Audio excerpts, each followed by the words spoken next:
Last week we looked at the need for us to be stretched. We looked at the fact that we're made for greatness. That is, we're made to be filled with God. We're made to become God, as someone once said, that God became man so that man might become God. What I quoted Pope Benedict last week saying, though, he said, "But our hearts are too small for the greatness in which they're destined for. So our hearts need to be stretched." So just like pushing a muscle or a tendon, stretching a muscle or a tendon past its normal spot that it likes to stay, it oftentimes causes pain. But it usually produces growth, improvement. Last week we heard from Paul of Hebrews chapter 11. This week and next week we're in the 12th chapter of Hebrews. And last week in chapter 11, what was going on was the heroes of faith, Abraham, Moses, Noah, Isaac, Jacob. We heard about their struggles. We heard about their hardships. And even in the midst of their struggles, in the midst of their hardships, they didn't give up. They kept going, one step in front of the other on their journey.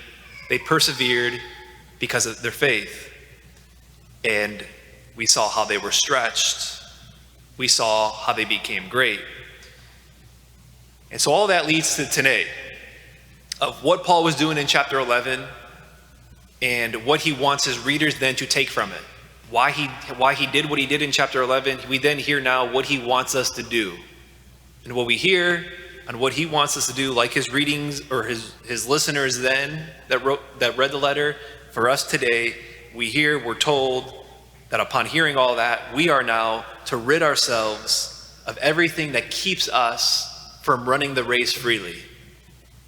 The race that they ran is the same race that we run today, and in order for us to run the race well, like they did, we've got to rid ourselves of every sin and burden that clings to us, he says. In verse 1 it says, "Since we are surrounded by such a great cloud of witnesses," everyone who's gone before us, "let us rid ourselves of every sin and burden that clings to us, so as to persevere in running the race that lies before us." And so, I think right away we hear ridding, the phrase ridding ourselves of sin. We can have like a, sin, church lingo. It's, it can make us feel a little uncomfortable. Here's some moralizing that's going to happen, Paul's going to do, or even in this homily. But it's important to remember that sin, the word sin, as used in the Old Testament and New Testament, the Hebrew word for sin is hatah, which the basic meaning of sin isn't even religious at all. It just means failing, missing the mark. The thing that I set out to do, to aim for, I don't hit it. I miss. I fail. And so the goal that we set out for, as we've been mentioned, is to become great, is to become like God by loving God and our neighbor. And so therefore sin, or hatah, missing the mark, is saying things, is doing things that's not loving God, loving our neighbor, not being the man or woman that we're created to be. And as Paul says here, rid yourself of every sin. And it's like, isn't that unrealistic? Every sin? But then if you think about it, it's like, what else is it going to say? Rid yourself of most of the sin? Strive for that? Strive to rid yourself of some of the sin in your life? And if it's not, if it's most, if it's some, what is it? Is it 50%? Is it 75%? No, the thing to strive for is to rid yourself of every sin that clings to you, that weighs upon you, that prohibits you from running the race freely. And of course, that's a high bar, which is why he prefaced everything with chapter 11. And before he even says, let us rid ourselves of every sin and burden that clings to us, what does he say? He says, since we're surrounded by such a great cloud of witnesses, That is, men and women who've overcome, who've rid themselves of the things that cling to us, also cling to them, and they were able to rid themselves. So first to pick the sin, pick the thing that clings to me, that keeps me from running the race, whatever it might be. Pick lust. One can look then at St. Augustine, who lived in the year 300s. As he wrote, he described himself as being tortured by lust since his youth. He once famously said, "Lord, make me chaste, but just not yet." He described himself as being chained to the floor with lust, that he couldn't kick it. But the thing was, with Augustine, he became unchained. He did rid himself of the sin of lust that clung to him, that kept him, that he was missing the mark, that kept him from being the man that he knew he was being called to be. And since we're surrounded by a cloud of witnesses, we can look back. The question then to ask ourselves, if he can do it, then what's keeping me from doing it? If it's possible for him, what's keeping me from doing it? And that's a really important question to ask.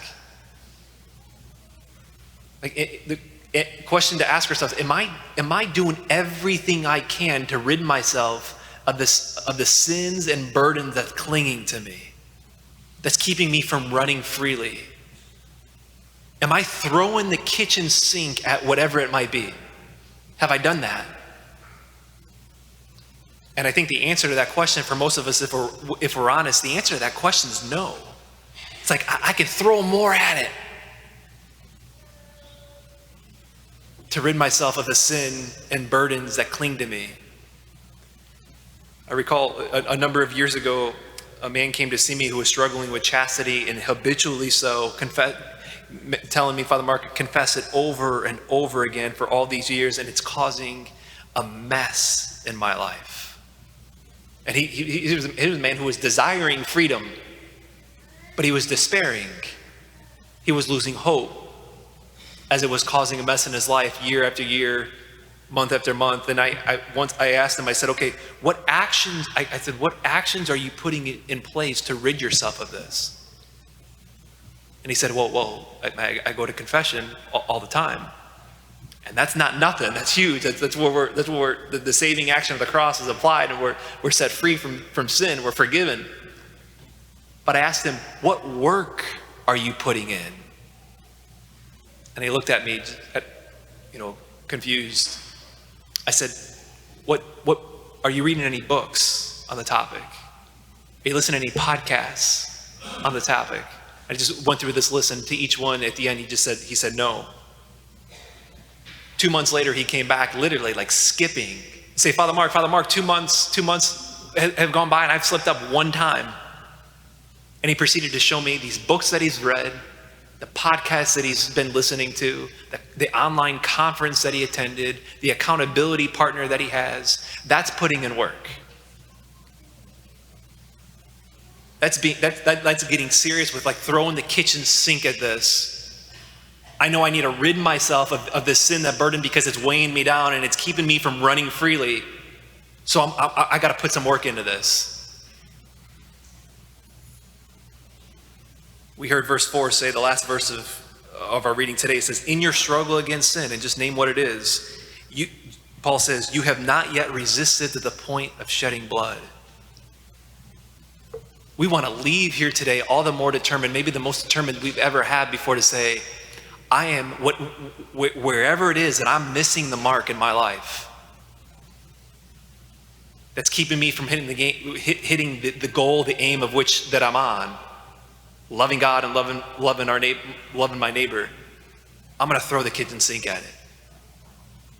And what's interesting is that in verse 1 there, it's not just rid yourself of every sin.